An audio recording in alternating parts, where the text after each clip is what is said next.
Assalamualaikum warahmatullahi wabarakatuh. Perkenalkan, saya Yogi Setiawardana, NIM 22 dari Prodi Teknologi Industri Pertanian.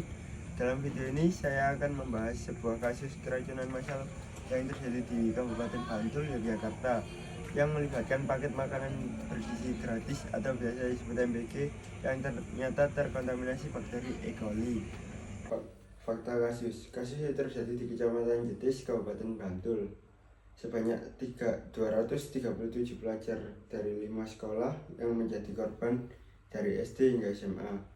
Penyedia paket MBG yang terlibat adalah SPPG Sumber Agung. Operasionalnya diberhentikan sementara untuk evaluasi sanitasi.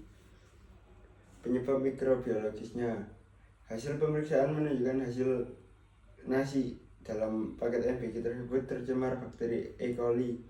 Mengapa E. coli bisa muncul? Karena penyimpanan makanan matang yang terlalu lama pada suhu ruang, lebih dari 4 jam tanpa pendinginan yang benar, atau makanan masih panas kemudian ditutup, yang menciptakan kondisi ideal bagi bakteri untuk berkembang biak.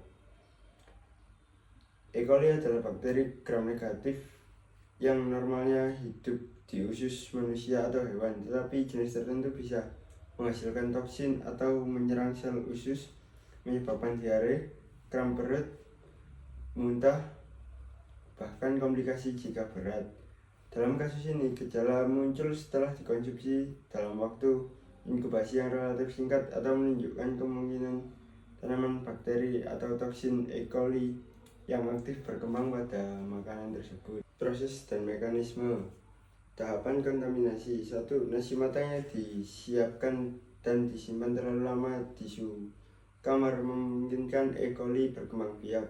2. Kemungkinan paket dibagikan ke pelajar sehingga makanan yang telah memiliki jumlah bakteri atau beban toksin cukup untuk memicu gejala. 3. Saat dikonsumsi, bakteri atau toksin menyerang usus. Bakteri bisa melekat dan merusak sel epitel usus, meningkatkan sekresi cairan, diare, atau menghasilkan toksin yang memicu mual atau muntah. Faktor penyumbang, sanitasi tempat pengolahan tidak memadai, hanya 5-105 SPPG di Bantul yang telah memiliki surat layak hygiene sanitasi atau bisa disebut SLHS.